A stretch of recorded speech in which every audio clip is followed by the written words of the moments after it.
What is up, everybody? Welcome to another World Cup preview here on Touchline Talk. Thank you so much for tuning in. Before I get started, as always, be sure to hit that subscribe button so you don't miss any of the content I put out every single week, including the rest of these group previews for the World Cup. Today, all about Group D, starting with China. Eighth World Cup appearance for China. The only one China missed 2011, so participated 1991, 95, 99, 2003, 2007, 2015, and 2019. Best appearance, best finish, of course, 1999, runners up to that famous 99ers US team. China was the team they played in that World Cup final. That is your best finish. Your name to know: Wang Chuang. Wang Chuang had a 15 goal involvement season for PSG, then left the club, is now playing for Racing Louisville in the NWSL, was getting integrated at the end of last season, having a better year so far now that everything is kind of settled and getting the rhythm of the league. Wang Chuang had a 4-goal game at the Tokyo Olympics. This is a proven goal scorer, very dangerous attacking player, the creative force, kind of the headline name in this attack for China. So that is your name to know. My big question, very simple: can the streak stay alive? China, of the 7 World Cups they have participated in, have gotten out of the group stage in every single one of them. There are only 2 teams, if I did my math right, that have more knockout stage appearances. That's the US and Germany, who are 8 for 8. The reason I bring this up for this tournament in particular is based off of this group and what happened in 2019. China was a 3rd place team that went through in 2019 in a similar group featuring 2 very good European teams. You're seeing the same thing here. The gap is not all that large, but on paper, I agree with the general consensus. China's the 3rd best team in this group, and you don't have 3rd place finishers going through anymore. So that is the storyline here. That is the big question. The consistency has been remarkable. Can it continue now that the stakes are raised a little bit and you got a tough draw with this group where you have some teams that also expect to get to the knockout stage? One of those teams is Denmark. Denmark, 5th World Cup appearance, also participated 1991, 95, 99, 2007. So it's been a little while since Denmark has qualified for a Women's World Cup. Best finish, 2 quarterfinal appearances, 91 and 95. Your name to know: I went back and forth a little bit on this, but ultimately I just decided to keep it simple and say Pernille Harder. Pernille Harder is a 2-time UEFA Women's Player of the Year, best player from a talent perspective on this Denmark team, the star of this team, the biggest name on this team. There are arguably players on this team that are more important in terms of determining how far they can go. But if Harder doesn't have a good tournament, I don't see this going very well. And so I decided not to overthink it. Pernille Harder, the name to know, on her way to Bayern Munich this summer once the tournament ends. Already announced that move at the beginning of the transfer window. She'll be taking her talents back to Germany. My big question: where are the goals coming from? And I say that for 2 reasons. One, continuing the conversation about Harder. It's not been great in terms of the raw production the last 2 seasons. And a lot of that has to do with availability, not performance and form. Her per 90 numbers are still through the roof. But she hasn't been giving you these 10 and 20 goal seasons that you've come to associate with her when she was at her peak. She's scoring a ridiculous amount of goals per 90 minutes, but she's not staying on the field consistently. And so that's a worry. You Combine that with the fact that no other player on this team scored a goal in their short-lived appearance at the 2022 Euros. Now, of course, it's 3 games, it's a small sample size, it's just the group stage.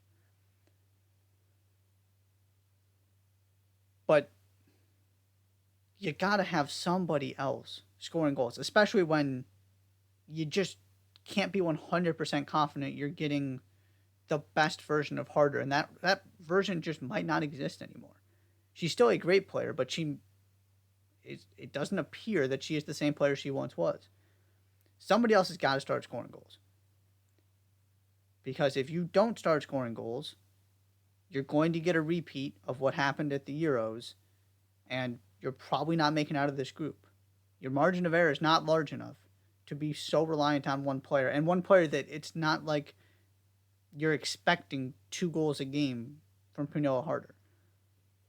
So that's my big question here, is can they get this attack going and give themselves an opportunity to get to the group, to get to the knockout stage. Team number 3, your reigning European champions, England, 6th World Cup appearance, 1995, 2007, 2011, 2015, 2019. Matched their best finish in 2019 by reaching the semifinals, just like they did in 2015. Your name to know, Keira Walsh. Keira Walsh may very well be the best midfielder in the world. You can have that conversation, have that debate. She's in the discussion. That's really all you need to know there. Most expensive transfer in women's soccer history, going from Manchester City to Barcelona.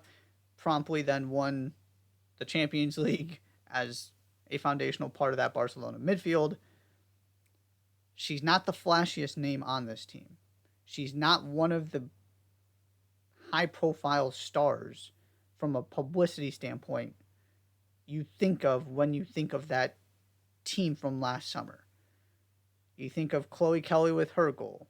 You think of Alicia Russo coming off the bench and scoring those goals. You think of Beth Mead, the tournament she had. Leah Williamson as the captain.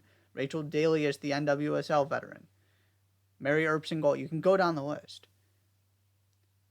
Keira Walsh, because of the position she plays, doesn't have all those shining moments where she gets all the attention. But make no mistake about it, especially with the roster that is actually in the squad that is going to this tournament, she is the best player on this team. And to me, it's not a conversation. So that is your name to know. She's not going to get the headlines, but she is an exceptional player. My question, and it's a pretty obvious one, I feel like. Can they replace what they lost from that team that was so good at the Euros?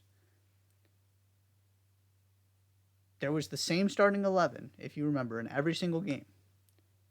4 of those starters are not going on the plane to this tournament because of injuries and because of Ellen White's retirement from international competition. 3 of those players, Ellen White, Fran Kirby, Beth Mead, gave you 17 of England's 35 goal involvements. They were basically half of the offensive production in that tournament. The 4th player is Leah Williamson, who was arguably their best player at the tournament and is their captain.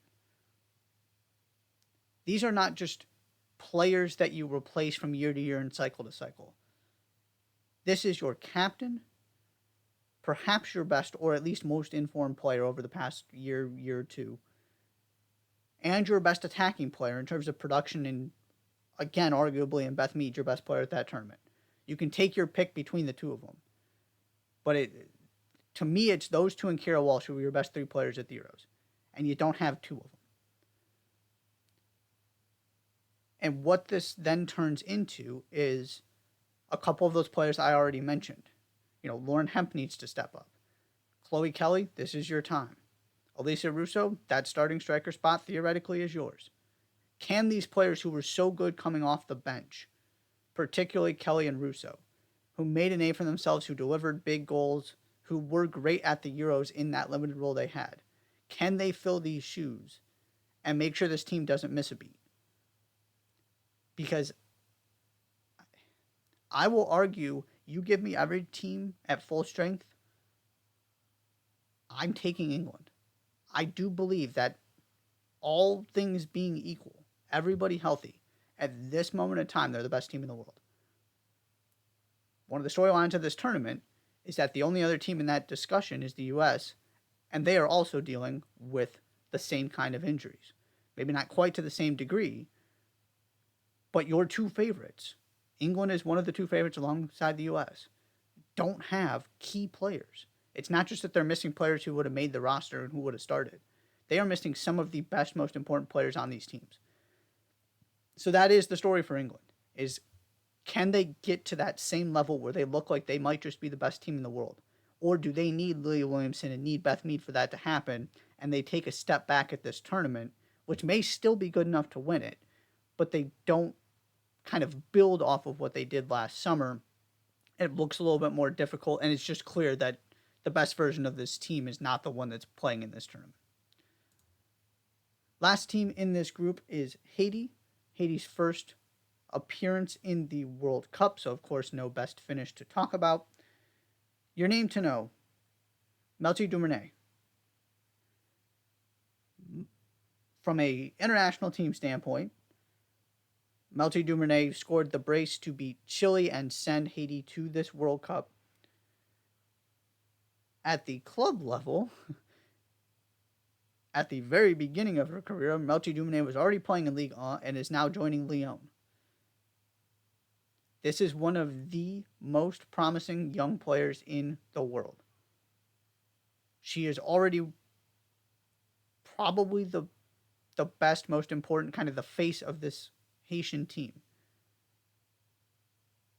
And she isn't even in close to her prime yet. That's how much potential and how much she has already shown. The fact that Lyon are already getting this deal lined up, and they got it lined up ahead of time so that she could join this summer and is going to be with them next season. Incredible talent. Super excited to see what this Haitian team looks like because of Melty Dumernay. My question: can they keep games close enough to give themselves a chance? They did manage to do that against Costa Rica when they played them a couple times in 2022. And then they played the U.S., Jamaica, and Portugal and lost 12-0 combined score. There is attacking talent to find a way to get a goal. It's not just, it's more than just this idea of, well, you could find a way to somehow luck into a goal or stumble into one if you keep the game within striking distance. I really do believe this team has the firepower to find a way to get the goal or to come up with a moment of brilliance. But you can't be giving up 3-4 goals and expecting to match that offensively. They have got to find a way to keep these games at 1-2 goals for the opposition, which is going to be a tough task with these three teams that are 3 of the 15 or so best in the world. So it's going to be a really difficult task for Haiti. But that is the formula. That's the question, is can they just keep themselves in game, stay within striking distance, and give themselves an opportunity to do something special here? Ultimately, at the end of the day, looking at this group, England is head and shoulders above everybody. Again, they're one of the favorites for a reason. Then you've got the Denmark-China question. It's that second team. I will go with Denmark. I don't feel great about it. To me, there's very little between these two teams. And this is perhaps your best trio of teams of any group. Not going to get into that too much. There are certainly other candidates as well. But China is as dangerous as any quote-unquote third team in a group. A team that's not necessarily expected to go through. That's about as good as it's going to get. So this is, good rehearsals for England getting into the knockout stage and being challenged from the get-go. And then Denmark and China, I expect that to be a really, really competitive. China gets Haiti first. Got to win that game. Otherwise, you're in big trouble if you're trying to make up ground against Denmark and England at the end of the group stage. So there are some really, really interesting storylines from Haiti to the players England are missing and the fact that they're one of the favorites, to the battle between China and Denmark, theoretically, for that second spot. this is one of my favorite groups. It might end up being my favorite group.